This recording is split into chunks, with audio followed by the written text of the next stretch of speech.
Since we're all getting rich next month, borrowed against XRP making payments seems like the payments would be too high to justify borrowing, 12 to 15%. So just sell. Or where do you get better returns? Explain more. So you don't have to borrow against your whole position. So let's do some math real quick. Let's say you had, call it 100,000 XRP, just for easy math here. And you're going to take a loan against 25% of that, okay? Your loan's at 12 to 15% against 25%. It's $1,000 XRP. Just humor me, okay?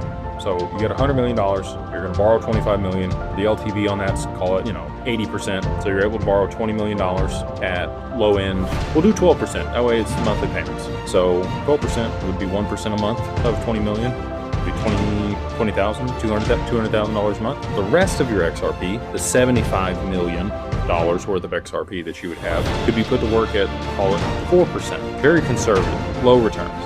But because it's 3 times as much, 4% that you're earning off of the 75% can service the debt at a 12% interest rate on the 25%. And that's how you would structure that, right? Well, you're not going to borrow against the whole thing. You're going to borrow against a portion of it, take the other portion of it, put it to work somewhere conservatively that makes enough money to be able to offset those interest payments for you. Then you have your cake and eat it too. You borrow the $20 million, don't have to pay it back. The other XRP is being put to work to pay the loan back for you. You get to the end of the note because it's an interest-only simple note, and you just roll it on the same collateral. Or if you have more money 12 months from then, and XRP is $10,000, then you could borrow another zero, right? And do the same thing, rinse and repeat for the next year. Again, not advocating that anybody does this. I'm just laying out some numbers and ways that you could structure it in order to be able to service the debt and still be able to borrow against it. I think that that's how a lot of people are going to be working this. And then in addition to that, if I get what I want to happen, you will be able to borrow against the XRP that is earning interest, kind of like